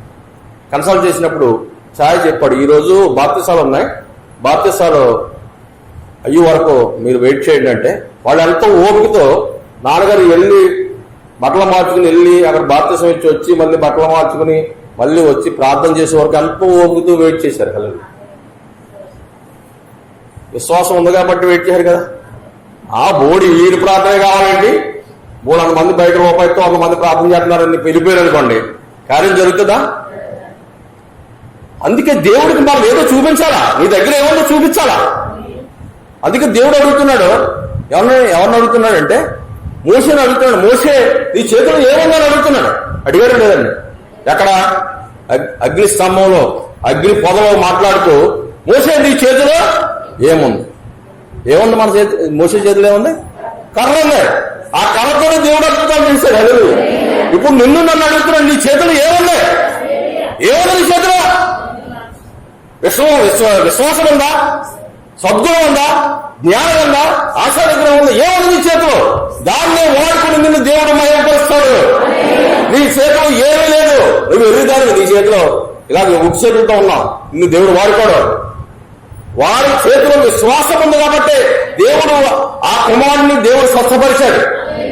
నువ్వు విశ్వాసం లేకుండా నువ్వు ఎంత వెప్పలాంటా దేవుడు నిన్ను ఇచ్చాడు. నువ్వు దేవుడి యొక్క, అందుకే నువ్వు దేవుడి సన్నిధికి వెళ్ళినప్పుడు ఒట్టి చేతులతో వెళ్ళకూడదు. అంటే డబ్బులు ఎత్తుకుని రావాలని పాసలు చెప్తారు, కానీ కానే కాదు. నువ్వు విశ్వాసంతో రావాలి, నిరీక్షణతో రావాలి. దేవుడు నాకేదో చేస్తాడని దేవుడి సన్నిధికి రావాలి. అప్పుడు దేవుడు నీకేదో చేస్తాడు. మా తోడుకోళ్ళు అంటున్నారు, రావడం కాదు. మా తోడుకోళ్ళు మధ్య చీర కట్టుకుని దారి కంటే మధ్య చీర కట్టుకుని నేను వెళ్ళాలా, లేకపోతే మరి నేను లోకం అయిపోతానండి. పోటీతో రావడం కాదు. దేవుడు నాకేదో చెయ్యాలని ఇక్కడ రావాలి. అదే నీ చేతిలో ఉండడం అంటే. ప్రతి వారిని దేవుడు సంధించిన ప్రతి వారిని అడిగాడు, నీ చేతిలో ఏమన్నాడు అడిగాడు. మీరు చదవండి, వాక్యంలో బైబిల్ చదివుడికి అర్థమవుతుంది. మోసేని అడిగాడు, మోసే నీ చేతిలో ఏముంది? నా చేతిలో కర్ర ఉంది. కర్ర నేల పడాయి, పాము అయిపోయింది. నా తోట పట్టుకో, మళ్ళీ కర్ర అయిపోయింది. మళ్ళీ నీ చేయి గుండె మీద పెట్టుకో, పుష్టి వచ్చేసి మళ్ళీ పెట్టుకో, పోయింది. దేవుడు ఆ చేతిలో ఉన్నదాన్నే వాడతాడు. నీ చేతిలో ఏమీ లేకపోతే నువ్వు ఒట్టిగా వస్తే రాకు చెప్పాడు. ఈరోజు చాలా మంది అంటారు దేవుడి సన్నిధికి ఒట్టిగా రావాలని. ఒట్టిగా రాకూడదు దేవుడి సన్నిధికి. రాకు చెప్పాడు విశ్వాసంతో దేవుని సన్నిధికి రా. నిరీక్షణ, దేవుడు నాకు ఏదో చేస్తానని ఆశతో రావాలా. ఆశ లేకపోతే దేవుడు నీకేమి చేయడు. నీ ఆశ దేవుడు చూస్తాడు, నీ విశ్వాసాన్ని దేవుడు చూస్తాడు. ఎటెటో వెళ్ళిపోతుంది. ఈరోజు నేను అనుకున్న భాష్యాన్ని నేను ఎవరు లేకపోతున్నా. సరే, ఫస్ట్ డిస్టర్బ్ అయిపోయాను. ఇక్కడ దేవుడు ఆ పుట్టుగుడ్డి వాడిని ఏం చేశాడండి? నేల మీద ఉమ్ము వేసి, ఉమ్ముతో బురద చేసి కళ్ళల మీద బురద పోసి నీవు సిలోయమ్మ కోనటికి వెళ్ళి అందులో కడుక్కొనమని చెప్పి నేల మీద ఉమ్మూసి ఆ ఉమ్ముతో ఏం చేశాడండి? బురద చేసి ఆ బురద ఆయన కళ్ళ మీద పెట్టాడు. ఇక్కడ ప్రవక్త ఏం చెప్పాడంటే, దేవుడు యేసుప్రభు ఎవరండి? ఎవరో యేసుప్రభు సృష్టికర్త, అదే కదా. ఆయన లేకుండా ఏది కలగలేదని దేవుని వాక్యంలో రాయబడంతో లేదా. అయితే మనల్ని దేనితో చేశాడండి ఆనందరావు గారు? దేవుడు మట్టితో చేశాడు, అంతే కదా. మనల్ని మట్టితో చేశాడు. ఇప్పుడు ఒక మట్టి గట్ట ఆయన ముందు నిలబడింది. పొరపాటున ఆ మట్టి గట్టానికి కళ్ళు కట్టడం మర్చిపోయాడు దేవుడు.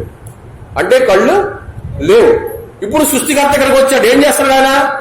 ఇప్పుడు నేల మట్టి మీద ఆయన ఉమ్మూసి ఆయన తడి చేసి ఇప్పుడు ఆ కన్నుగుడ్లు తయారు చేసి ఆడికి పెట్టాడు. అదే ప్రాసెస్ చెప్పింది. ఆ కనుగుడ్లు పెట్టి నువ్వు వెళ్ళి సినిమా కోటికి కొన్నట్టుకి వెళ్ళి కడుక్కోమన్నాడు. కడుక్కోకుండా కళ్ళు వచ్చేసింది. అదే ఏదో సాక్షాత్ సృష్టికర్త చేస్తే కళ్ళు రావండి. ఇప్పుడు కనుగుడ్లు లేకుండా పుట్టాడు. ఇప్పుడు కనుగుడ్లు దేవుడే పెట్టాడు, కనుగుడ్లు వచ్చేసింది. కళ్ళు చూస్తున్నాడు హ్యాపీగా. అయితే యేసుబాబు ఎక్కడికి వెళ్తే ఆయన మీద బోధస్థలాలను చూసి శాస్త్రులు పరిచయం అందరూ వచ్చేసారు. వచ్చారు లేదా? వచ్చేసి ఇక అబ్బాయి నీ కళ్ళు ఎలా వచ్చాయని చెప్పారు. ఎవరు తెచ్చారు నీ కళ్ళు అంటే ఏమో నాకు తెలియదు. ఆడు చూశాడా? ఆడు కళ్ళు వచ్చిన దేవుడు లేడు, యేసుబాబు లేడు అక్కడ. ఆ కళ్ళు ఇచ్చేసి అది ఎక్కడికి వెళ్ళిపోయాడు. ఆయన ఎవరో వచ్చారు, ఆ నేల మీద ఉమ్మూసి ఆ బోధ చేసి నా కళ్ళ మీద పెట్టారు. శిలువలో కడుక్కోమన్నారు, కోరేడులో కడుక్కోవడం నాకు కళ్ళు వచ్చినాయి. వాళ్ళ అమ్మ బాబు దగ్గరికి వెళ్ళాడు. ఈ నీ కొడుకే అని అడిగారు. అవును మా కొడుకే. మరి ఇప్పుడు ఇంతకుముందు పుట్టుగుడ్డివాడా అంటే గుడ్డివాడు అడుక్కునేవాడు. మరి ఇప్పుడు అంటే ఇప్పుడు చూస్తున్నాడు. మరి ఎలా వచ్చినాడు కళ్ళు అంటే ఏమో తెలియదు. ఆడికి అర్థం కదా అన్నాడు కానీ నాకు ఎలా వచ్చినాను. మళ్ళీ ఈడు దగ్గరికి వచ్చాను. వచ్చి అబ్బాయి నీకు కళ్ళు ఎలా వచ్చినానండి. ఇంకిడికి తిక్క అయ్యింది. ఏమన్నాడంటే నేను అనేక సార్లు నీకు చెప్పాను నా కళ్ళు ఎలా వచ్చినాయో చెప్పాను. ఆయన ఎవరో నా కళ్ళు ఆ బురద నా కళ్ళ మీద పూశాడు, నాకు కళ్ళు వచ్చినాయి. నేను ఒకప్పుడు గుడ్డివాడిని, అయితే ఇప్పుడు నేను చూడగలుగుతున్నా. హల్లెలూయా. ఇప్పుడు ఎవరన్నా ఉన్నారు అలాగా గుడ్డోళ్ళు? ఒకప్పుడు గుడ్డివారు ఇప్పుడు చూడగలిగిన వారు ఎవరన్నా ఉన్నారు ఇక్కడ? స్తోత్రం కాదు, చెప్పాలి ఉన్నారో లేదు.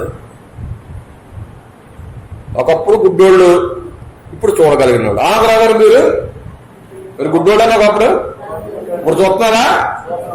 స్తోత్రం అలా ఎదిగినా సడన్గా వెలుగోసం చేయెత్తాడా? ఒకప్పుడు గుడ్డోడు, దేవుడి వాక్యం చూడలేదు గుడ్డోడు, ఇప్పుడు దేవుడి వాక్యం చేతగా చూస్తున్నాడు. దేవుడు ఆయన కళ్ళు తెరిచాడు. ఒకప్పుడు నేను గుడ్డోడిని, ఒకప్పుడు నేను పాపని, ఒకప్పుడు నేను దౌర్భాగ్యుని, ఒకప్పుడు నేను ఏదో చేశాను, కానీ దేవుడు నా కళ్ళు తెరిచాడు. ఆయన వాక్యం నేను చూశాను, ఆయన వాక్య ప్రకారంగా నేను జీవిస్తున్నాను. ఒకప్పుడు నేను పాపని, ఇప్పుడు నేను పరిశుద్ధుని. హల్లెలూయా. నువ్వు ఒప్పుకున్న దానికి ఆయన ప్రధాన యాజకుడు. నువ్వు ఏది ఒప్పుకుంటే ఆయన సన్నిధిలో ఆనందంగా నిన్ను చేస్తాడా? నేను ఎందుకు పనికిరాను దాన్ని పనికి వాళ్ళండి అది ఇది అని అనుకుంటే నీ బతుకు అలాగే ఉంటది. నీవెప్పుడు కూడా ఇది నువ్వు తక్కువగా నువ్వు మాట్లాడుకోకూడదు. ఎప్పుడు కూడా నేను దేవుని పెట్టి నిన్ను ఎంత మాట్లాడగలుగుతాను, నీ ఈ రోజు కాకపోతే రేపు నేను ఎంత మాట్లాడగలుగుతాను అన్ని మీరు అనుతూ ఉండాలి. దేవుని సన్నిధిలో ఆ మాట పలుకుతూ ఉండాలి. యేసుక్రీస్తు నామములో ఒకనొక రోజున నువ్వు ఆ విధంగా తయారవుతావు. హల్లెలూయా. నీ ఆలోచనలే నీవేమన్నావో అయ్యే, నీ ఆలోచన ఏమన్నావో అదే నువ్వేం మాట్లాడుతున్నావో, నువ్వు ఎలా మాట్లాడతావు ఫస్ట్ నీ ఆలోచన వస్తేనే ఈ ఆలోచన మాటలా బయటకు వస్తుంది. కనుక నేను దేవుని పెట్టిని, నేను దేవుని వాక్య ప్రకారంగా జీవిస్తున్నాను. ఈవేళ మనం దేవుని వాక్య ప్రకారంగా 100% జీవించలేకపోవచ్చు, ఈవేళ పోవచ్చు లేకపోవచ్చు, రేపు నేను ఇంకా ముందుకెళ్తున్నాను. ఏమండి యాకోబు ఒక్క రోజులో ఇశ్రాయేలు కూడా ఎన్ని మోసాలు చేశాడు, ఎంత మందిని మోసం చేశాడు. ఒకనొక టైం వచ్చింది దేవుడు యాకోబుని దర్శించాడు. అబ్రహాము ఒక్క రోజున విశ్వాసం తండ్రి కూడా 25 సంవత్సరాల తర్వాత విశ్వాసం తండ్రి అయ్యాడు. అలాగే దేవుని సన్నిధిలో ప్రతి బిడ్డ కూడా అలాగే ఒక ప్రాసెస్ అని ఉంటుంది. దేవుని సన్నిధిలో ఒక ప్రాసెస్ ఉంటుంది. ఆ ప్రక్రియలో ఒక రోజున మనము పరిపూర్ణతలోకి వస్తాం. ఈ రోజు నేను ఉండొచ్చు, అటు ఇటుగా ఉండొచ్చు, రేపొద్దున దేవుడు నన్ను పరిపూర్ణతలోకి నడిపిస్తాడు. అది మన విశ్వాసం అయి ఉండాలి, అది మన యొక్క ఒప్పుదల అయి ఉండాలి. మన ఒప్పుదల ప్రకారం దేవుడు ఏం చేస్తాడండి? ఆయన కార్యం చేస్తాడు. నీ ఒప్పుదల ప్రకారంగా నిన్ను మారుస్తాడు. ప్రవక్త చెప్పాడు, ప్రవక్త అనేక సార్లు చెప్పాడు. ఒక క్యాన్సర్తో ఒక ఆమె వచ్చింది, ప్రార్థన చేశాడు, నీ క్యాన్సర్ పోయి వెళ్ళిపోమన్నాడు.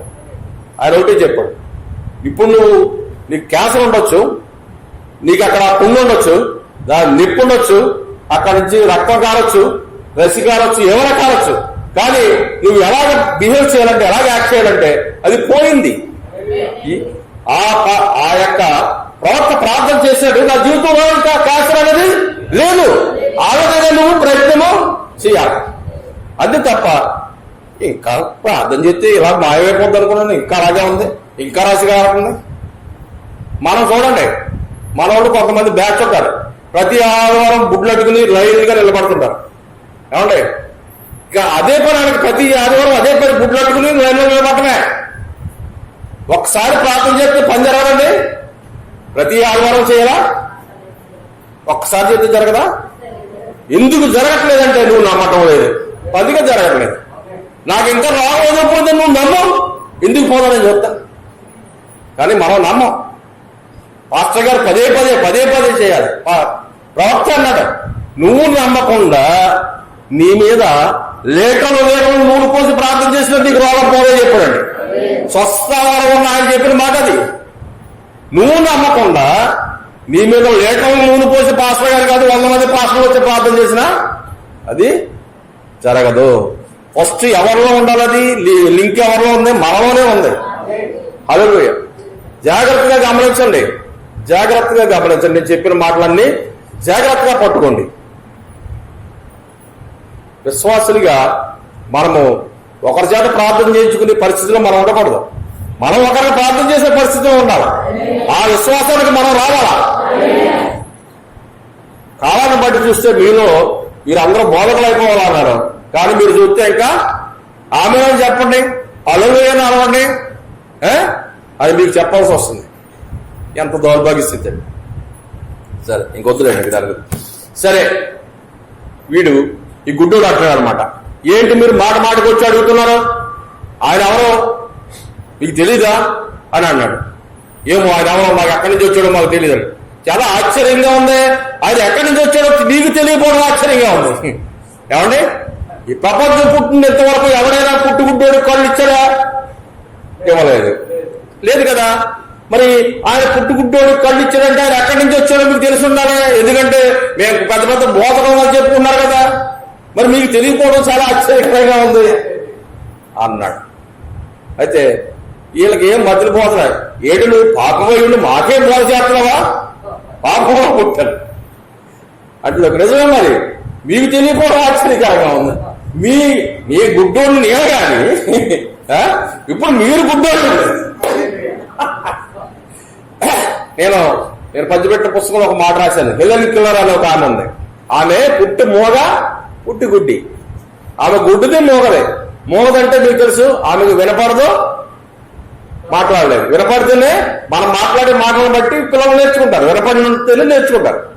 వినపడదు, కనపడదు. కానీ ఆమె ఒక స్పెషల్ థెరపీల ద్వారా ఆమె మాట్లాడటం నేర్చుకున్నది, తెలుసండి. ఆమె కాలేజీలో లెక్చరర్ గా పనిచేసింది, గుడ్డిదే ఇండు కూడా మాట్లాడటం నేర్చుకుని.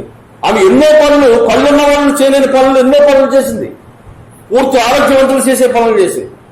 ఆమె చెప్పింది, అతి దౌర్భాగ్యమైన విషయం ఏంటంటే, గుడ్డివారి కంటే కూడా దౌర్భాగ్యులు ఎవరంటే కళ్ళుండి కూడా చూడలేని వారు అని చెప్పింది. ఎవరంటే గుడ్డివారి కంటే దౌర్భాగ్యులు ఎవరు? కళ్ళుండి కూడా చూడలేడు, అది దౌర్భాగ్యం.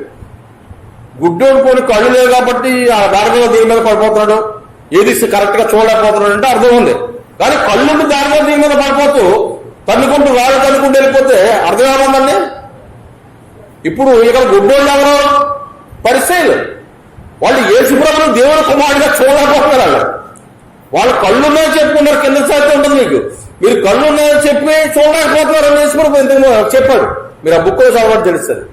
కనుక వీళ్ళు కళ్ళున్నాయని చెప్పుకున్నారు కానీ వాళ్ళు చూడలేకపోతున్నారు. చూడడానికి వాళ్ళకి 3 డిగ్రీలు ఉన్నాయి.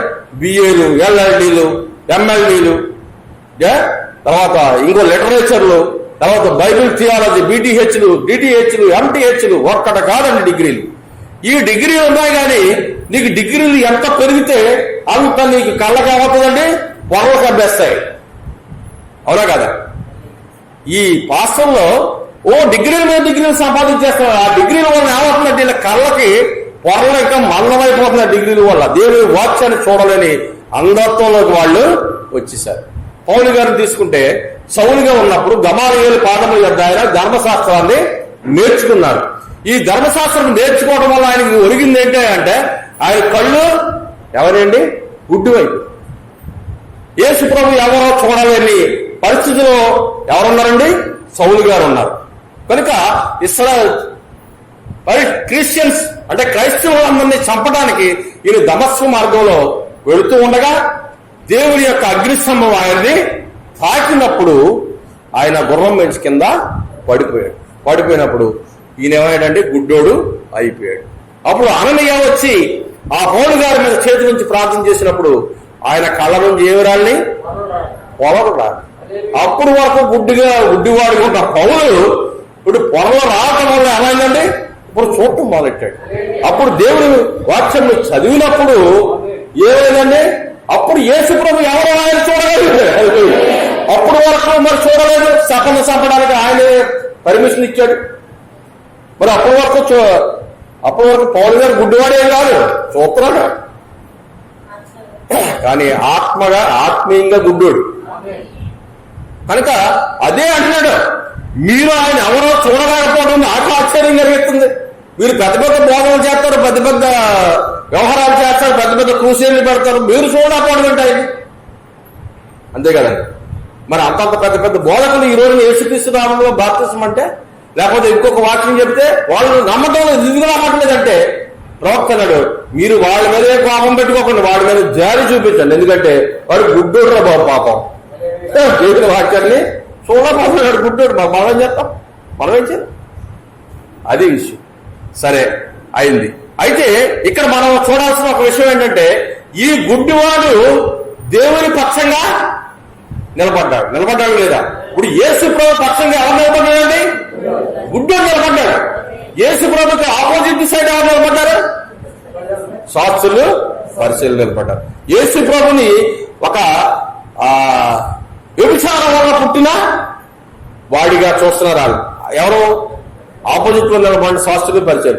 యేసు ప్రభుని బయలుజీవము అంటున్నారు, దెయ్యానికి అధిపతి అంటున్నారు. వాళ్ళు ఇష్టం వచ్చిన పేరుతో యేసు ప్రభు అన్నాడు, నా మాటలు నమ్మకపోతే నా క్రియలను బట్టైనా నన్ను నమ్మండి అంటున్నాడు యేసు ప్రభు. పుట్టి గుడ్డు వారికి కళ్ళు ఇచ్చిన వాళ్ళు ఎవరు ఉంటారండి? రాజన్న సమాజం వచ్చి లేపితే రాజన్న కూడా సభ్యులు చెప్తారండి. ఎందుకంటే ఆయన మహిమ గొప్పవాళ్ళం అంతా పాగిపోతుందని రాజన కూడా అంగా అతిశీలని చూస్తారండి. అంత గొప్పలు చూడండి. ఎంత గుడ్డోళ్ళు ఆలోచించండి మీరు. దేవుడే స్వయంగా మన మధ్యలోకి వచ్చి ఈ కార్యాలు నెరవేరుస్తున్నాడని వాళ్ళు చూడలేని గుడ్డితనం వాళ్ళు. కానీ ఒక పుట్టి గుడ్డివాడు ఆయన పక్షము వహించాడు, యేసు పక్షాన్ని వహించాడు. అక్కడ హల్లెలూయా. అక్కడ లేవీయులు మోసే పక్షాన్ని వహించాడు. హల్లెలూయా. ఇప్పుడు చూడండి మత్తయి సువార్త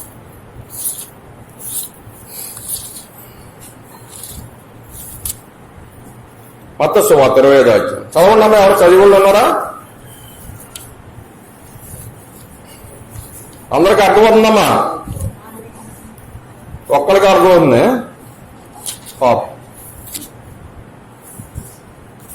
అలసిపోతున్నారా? 27వ అధ్యాయము మత్తయి సువార్త 18వ వచనం. మత్తయి సువార్త 27వ అధ్యాయము 18వ వచనం. నేనెవరిని విడుదల చేయవాలని మీరు కోరుచున్నారు? బరబ్బనా లేక క్రీస్తుని బండి యేసునా అని వారిని అడిగాను. ఇక్కడ పిలాతు అడుగుతున్నాడండి, జనసమూహాలను అడుగుతున్నాడు, నేను ఎవరిని విడుదల చేయాలి? ఇప్పుడు మీ యేసు ప్రభువును విడుదల చేయాలా, లేకపోతే గజ దొంగ, నరహంతకుడు, ఇంకా అన్నింటిలో అన్నీ బరబ్బను విడుదల చేయాలని అడుగుతున్నప్పుడు వీళ్ళు ఏమన్నారండి? యాది అనగా వారు అసూయ చేత ఆయన అప్పగించడాన్ని అతడు ఎరుగుండి. ఎందుకు అలాగ అడిగాడంటే, వీళ్ళు అసూయతో ఈయన చేస్తున్న కార్యాలు ఈయన మీద అసూయతో ఏం చేశారండి? ఆయన్ని అప్పగించారని పిలాతుకి అర్థమైంది. చూడండి, ఎదుటివాడు ఎవరైనా ఒకరిని విమర్శిస్తున్నాడంటే కారణం ఉంటది. 2 కారణాలు ఉంటాయి. ఎవడైనా ఏ వ్యక్తి అయినా నిన్ను విమర్శిస్తున్నాడంటే 2 కారణాలు ఉంటాయి. ఒక కారణం ఏంటంటే నువ్వు అతని కంటే పై స్థానంలో ఉన్నావని ఒక కారణం. రెండో స్థానం ఏంటంటే వాడు నీ స్థానానికి రాలేకపోతున్నాడని బాధతో. ఈ 2 కారణాల వల్ల నిన్ను విమర్శిస్తాడు అనేది. అంతే తప్ప నిజంగా నీలో తప్పు చూసో లేకపోతే నీలో ఏది చూసో నిన్ను విమర్శించినవడం. ఎందుకంటే నీకంటే వాడు దౌర్భాగ్య స్థితిలో ఉన్నాడు, అక్కడే ఎడుతున్నాడు, నీ స్థానానికి వాడు రాలేడు. కాబట్టి నీ మీద అసూయతో నిన్ను విమర్శిస్తాడు, మొట్టమొదటి విషయం. రెండోది ఏంటంటే నీ యొక్క స్టేజ్కి, నీ యొక్క స్థానానికి వాడు రాలేదనే బాధతో విమర్శిస్తాడు. అంతే తప్ప మరి ఎందుకు ఎవరో విమర్శించడు. ఇక్కడ అసూయ చేత ఇక్కడ శాస్త్రులు పరిచయం యేసు ప్రభుని అప్పగించారు. ఏంటి అసూయ అంటే? వీళ్ళు చేయలేని పనులు, వీళ్ళు చెప్పలేని వాక్యం, వీళ్ళు చూపలేని అద్భుతాలు యేసు ప్రభు చూపిస్తున్నాడు. ఎందుకంటే వీళ్ళని యేసు ప్రభు ఎట్టి పరిస్థితుల్లో కన్సల్ట్ చేయడం లేదు. వీళ్ళని ఎంతవరకు ఆడుకున్నారంటే ఈ మొత్తం మతానికి మేమే పడతాం అనుకుంటున్నాను. కానీ యేసు ప్రభు ఓడరా కోనికిసుగా మిమ్మల్ని సపోర్ట్ చేయడం అన్నాడు. కాబట్టి అసలు కోపం అది.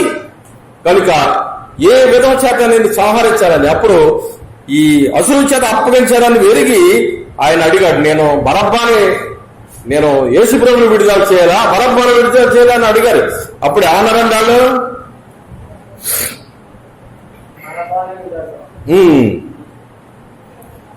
వాళ్ళు ఏం చేస్తే ప్రధాన యాజకులు పెద్దలు బరబ్బను విడిపించమని అడుగుటకు యేసును సంహరించుటకు జనసమూహాన్ని ప్రేరేపించినప్పుడు అధిపతి మళ్ళీ అడిగాడు, ఇద్దరిలో నేను ఎవరిని విడుదల చేయాలని మీరు కోరుచున్నారు అడిగా, వాడు బరబ్బానే అనేది. చూసారండి, మరి ఇప్పుడు ఒక పక్క యేసు ప్రభు ఉన్నాడు, ఓ పక్క బరబ్బా ఉన్నాడు. మరి జనసమూహాలు ఎవరి పక్షం వహించారమ్మా? ఎవరి పక్షం వహించారు? బరబ్బా పక్షం వహించారు. యేసు పక్షం వహించాలంటే ఈ రోజున ఎక్కువ మంది వచ్చారు పనులు ఎత్తుకునే. అదే బరబ్బా పక్షం వహించమంటే కోట్ల మంది జనం వచ్చేస్తారు ఈ రోజున. యేసు ప్రభు ఏం పాపం చేశాడని ఆయన పేరు ఎత్తడానికి వీల్లేదు. యేసు ప్రభు ఏం చేశాడని ఆయన మార్గంలో రావడానికి ప్రజలు ఒప్పుకోవడం లేదు. ఏం చేశాడు చెప్పండి. యేసు ప్రభు తప్పు చేసిన తప్పేంటి? ఆయన ఏ తప్పు చేయలేదు కాబట్టే ఈ రోజున తప్పు చేసి కూడా ఆయన పక్షం వహించాడు. అర్థమైందండి? తప్పు చేసేవాడు యేసు పక్షం వహించలేడు. ఎందుకంటే ఆయన యొక్క దివ్య కాంతిలో ఈ రాష్ట్ర పాపాలు తేటగా కనబడుతుంటాయి. కనుక నువ్వు ఆయన పక్షం వహించలేవు. నువ్వు ఆటోమేటిక్ గా బరబ్బా సైడ్కి వెళ్ళిపోవాల్సిందే. అర్థం ఉందమ్మా? కనుక ఈ రోజు నువ్వు ఎవరి పక్షం వహిస్తున్నావు? యేసు పక్షం వహిస్తున్నావా? బరబ్బా పక్షం వహిస్తున్నావా? ఆలోచించండి. నీ తప్పులను నువ్వు దృష్టి పెట్టి నేను ఇక యేసు పక్షం వహించలేదంటే అది నువ్వు వెనక్కి వెళ్ళిపోతున్నావా, జారిపోతున్నావా? అదే ఆలోచించు. చాలా ఈజీ. పాపాలు విడిచిపెట్టడం చాలా ఈజీ, తప్పులు విడిచిపెట్టడం చాలా ఈజీ అండి. ఏంటంటే సింపుల్ గా ఆయన సన్నిధిలోకి వెళ్ళండి, ప్రార్థన చేయండి. ప్రభువా, ఇదిగో ఇది నేను వదిలిపెట్టలేకపోతున్నానయ్యా, నీ సన్నిధిలో దీన్ని ఈ వేళ నుంచి వదిలిపెట్టేస్తున్నాను, ఇంకా నేను చెయ్యను, నువ్వే నాకు సహాయం చెయ్యి అని ప్రార్థన చేయండి. ఎందుకు మీరు వదిలిపెట్టలేరు నేను చూస్తాను. మీ ప్రార్థనలోకి వెళ్ళినప్పుడల్లా ప్రార్థన చేయండి. అర్థమైందండి? యోసేపుని పొతీఫర్ భార్య ఏదో ఒక్కరోజే బలవంతం పెట్టిందని అనుకుంటున్నారా మీరు? లేదు, ప్రతి దినము అతను శోధిస్తూ వచ్చిందని అధికారంలో రాయబడి, ప్రతి దినము. స్త్రీ అంత ఈజీగా వదిలిపెట్టేది ఎవరని? ప్రతి దినము అతను శోధిస్తూ వచ్చింది. అయితే ప్రవక్త చెప్పాడు, ఆమె శోధించినప్పుడల్లా అక్కడ ఒక చెట్టు ఉండేదంటండి. ఆ చెట్టు దగ్గరికి వెళ్ళి యోసేపు దేవునికి ప్రార్థన చేసేవాడు అని చెప్పాడు. హల్లెలూయా. ఏదైనా నువ్వు శోధించినప్పుడు, ఏదైనా నీ జీవితంలో ఒక శోధన వచ్చినప్పుడు నువ్వు చేయవలసిన పని ఏంటంటే, శోధనలో పడిపోవడం కాదు. అదో బలహీనం నేను పడిపోతానండి. ఆడొచ్చి ఏదో కోటను పెట్టాడండి, ఇక వాసన చూసి తట్టుకోలేకపోనండి, వేసినాడు. అది కాదు. అటువంటి శోధన వచ్చినప్పుడు ఏం చేయాలంటే దేవునికి ప్రార్థన చేయి. హల్లెలూయా. ఆయన నీకు సహాయం చేస్తాడు. ఏ పాపమైనా సరే ఆయన నీకు సహాయం చేస్తాడు. యోసేపు ఆ విధంగానే ఆ పొతీఫర్ భార్యను ఆయన జయించాడు. కాబట్టి ఆ యొక్క గొప్ప మహిమ కిరీటాన్ని యోసేపు పొందుకున్నాడు. యేసు ప్రభుకి పరిపూర్ణ మాదిరి. హల్లెలూయా. మరి యేసు ప్రభుకు శోధనలు రావాలనుకుంటున్నారా మీరు? ఆయన తనకు వచ్చే శోధనను జయించడం కోసం రాత్రంతా ఆయన ప్రార్థన చేశాడు. హల్లెలూయా. మన జీవితంలో వచ్చిన శోధనకు మనం పడిపోతున్నాం అంటే కారణం ఏంటంటే మన జీవితంలో ప్రార్థనే లేదు. హల్లెలూయా. ప్రార్థన చేయండి అంటే ఒక్క నోరు ఎప్పుడు పాత్ర గారి అంటారు, అంతే. మళ్ళీ అది ఆగిపోతుంది. ఇదే మనం చేసే ప్రార్థన. నిజంగా దేవుడితో మాట్లాడాలనే ఇంట్రెస్ట్, ఆసక్తి మనకుందా? ఉంటే నువ్వు ఎందుకు చేయ ప్రార్థన? ఇక్కడికి ఎందుకు వచ్చావు? దేవుడితో మాట్లాడినాక కదా మనం ఇక్కడికి వచ్చింది. దేవుడు ఏం మాట్లాడుతున్నాడో విన్నాక కదా మనం ఇక్కడికి వచ్చింది. ఈ రెండు కాకపోతే అనవసరం ఇక్కడ రాక. దేవునితో నువ్వు మాట్లాడినాకైనా రావాలి, దేవుడు మాట్లాడేది వినటానికి రావాలి. రెండు రావాలి. ఈ రెండాటిలో ఏది కాదనుకో అనవసరం నువ్వు ఇక్కడ రావటం. నీకు మూడోది ఏం రాదు ఇక్కడ. ఏమండి?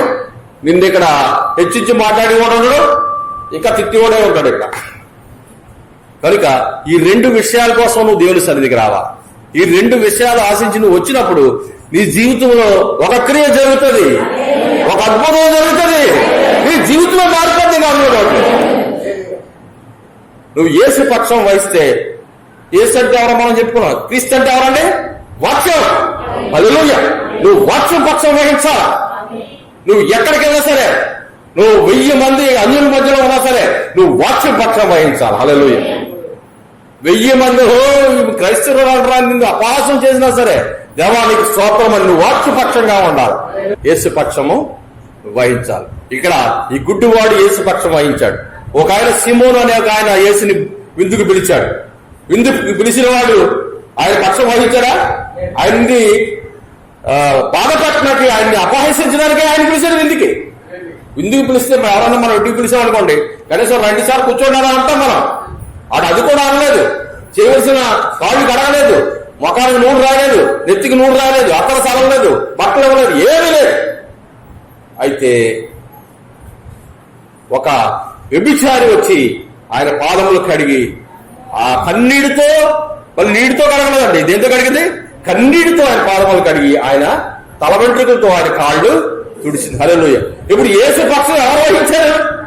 సిమియోనా లేకపోతే ఆ వ్యభిచారి వహించింది. హల్లెలూయా. అక్కడ బాల దగ్గర స్త్రీ, ఆమె ఎవరి పక్షం వహించింది? యేసు పక్షం వహించింది. ఆ చుట్టూ ఉన్న వాళ్ళు, ఈయనేమో వ్యభిచారం వాళ్ళు పుట్టినవాడు, బయలుజూపు అది అంటున్నారు శాస్త్రులు పరిచయాలు. ఈయన కూడా ఆయన ఎక్కడికి వెళ్తే వీళ్ళు ఆయన అమృతూనే ఉంటున్నారు అన్నాడు. మనం కూడా అంతే, మనం ఎక్కడికి వెళ్ళి అమరం ఉంటాడు మన వెనకాల, ఏం భయం, డౌట్ పడవసరం లేదు. మనకి వాళ్ళ కాపుదాలు ఉంటుంది ఎప్పుడు. అయితే ఒక వ్యభిచారి ఆయన ఎవరో గుర్తించింది. ఈయన మెస్సియా కాదా అని ఆమె గుర్తించారు. ఈయన గుడ్డోళ్ళు, ఆమె కళ్ళు తెరవబడి ఆమె గుర్తించింది. ఈయన మెస్సియా కాదా? నేను చేసినన్ని నాతో చెప్పాడు, ఈ మెస్సియా కాదా? మెస్సియా ఒక ప్రవక్త ఆమె ఎరుగున్నది. హల్లెలూయా. ఆమెకు ప్రత్యక్షత వచ్చింది. మెస్సియా ఎలా ఉంటాడనే జ్ఞానం అనుకున్నది. సరైన సమయంలో ఆమెకు ప్రత్యక్షత వచ్చింది. అది ముందర జ్ఞానం ఉన్నది, ఆ జ్ఞానానికి ప్రత్యక్షత వచ్చింది ఇప్పుడు. హల్లెలూయా. మరి ఇక జ్ఞానం మొట్టమొదటి ఉంటుంది. అప్పుడు ఎప్పుడు సడన్ గా దేవుడు ఆ జ్ఞానం మీద నీకు ప్రత్యక్షతను ఇస్తాడు. కనుక ఆ వ్యభిచారి యేసు పక్షం వహించింది, ఈమెమో ఈ శాస్త్రుల పరిచయలు ఆయన పక్షం వహించారు. ఇక్కడ జన సమూహాలు బరబ్బా పక్షం వహించారు. ఈ రోజున మధ్యకి రోజులు లేవాడు. మధ్య పక్షంగా ఎవరు ఉండరు, అంత చెడు పక్షంగా, అబద్ధాల పక్షంగా, అహంకారం పక్షంగా ఉంటారండి. మధ్యలో తరపున ఎవరు ఉండరు, ఎవరు కూడా ఏమీ చేయరు. ఇది లోకరీతి. కానీ క్రైస్తవులుగా, దేవుని బిడ్డలుగా మనము మన దేవుని పక్షంగా ఉండాలి. దేవుని వాక్య ప్రకారం, దేవుడు వాక్యమైనాడు కనుక దేవుని వాక్య ప్రకారంగా మనం ఉండాలి. అందుకే కదా మనం దేవుని వాక్య ప్రకారంగా జీవించడానికి మనం అందరం ప్రయత్నం చేస్తాం, అవునా కదా? హల్లెలూయా. కనుక దేవుని వాక్య ప్రకారంగా మనం ఉండాలి. దేవుని వాక్యానికి మనం ఎప్పుడు సపోర్ట్ చేయాలి. నువ్వు ఎక్కడికి వెళ్ళినా సరే ఇద్దరు 2 పక్షాలు ఉంటాయి, ఇద్దరు ఉంటారు.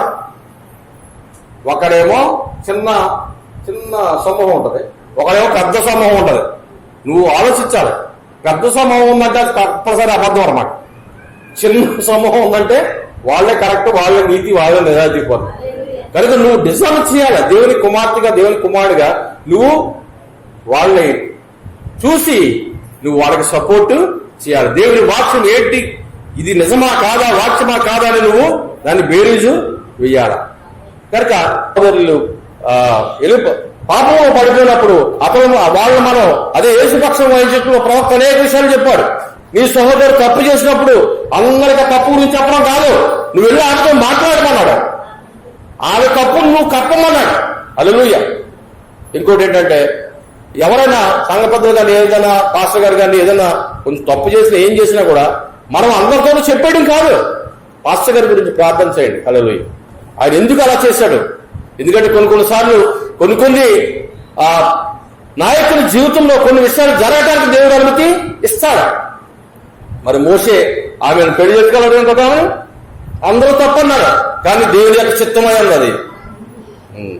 కనుక అలాంటి విషయాలు మనం ఏంటంటే, ఇలాగా నీలసల్లగా ఉంటే పని జరగదు. నిలబడి అమ్మా, అయిపోయింది, వెళ్ళిపోతురు గారింటికి.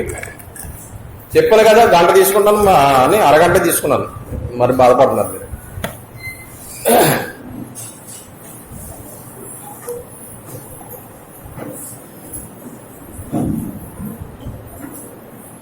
లేవీయులు మోసే పక్షం వహించి, ఇదిగో నీ సహోదరుని చంపమంటే ఏ విధంగా చంపారు, అదే విధంగా మనం తప్పుని సంహరించాలి, పాపాన్ని సంహరించాలి, వేటాడాలి పాపాన్ని.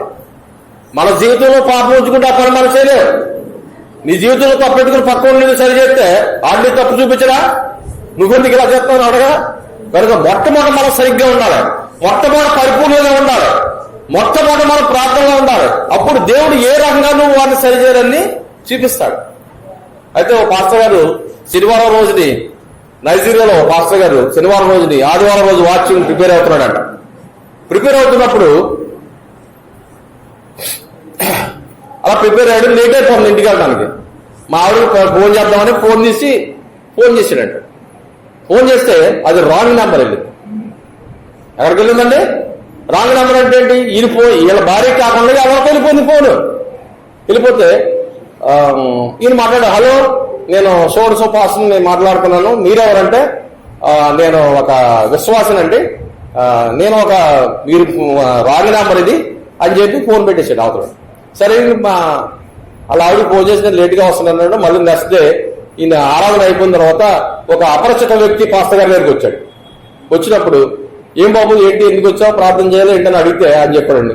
పాస్టర్ గారు, నేను రాత్రి ఆత్మహత్య చేసుకోవాలనుకున్నా, మీరు ఫోన్ చేసే టైంకి నేను ఆత్మహత్య చేసుకునే ప్రయత్నంలో ఉన్నాను.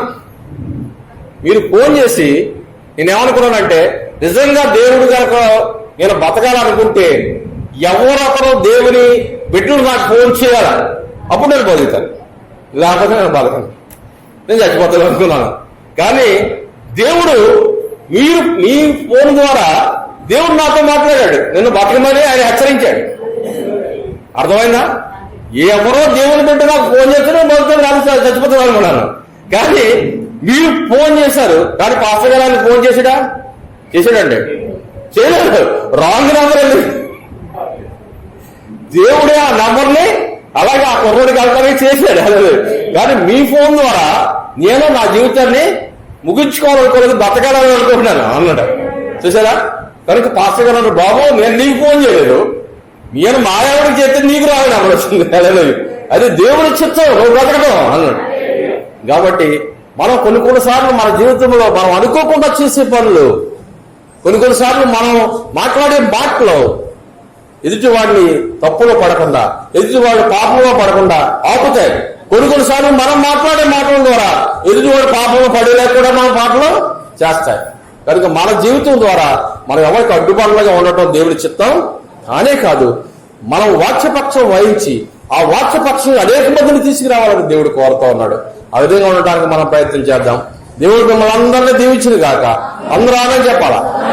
హల్లెలూయా. నా గురించి ప్రార్థన చేయండి. ఈ మధ్యలో ఈ షుగర్ వ్యాధి వచ్చి వీక్నెస్ గా ఉంటుంది కనుక అందరూ ప్రార్థన చేయండి. దేవుని చిత్తం బట్టి మరలా నేను కలుస్తాను మిమ్మల్ని.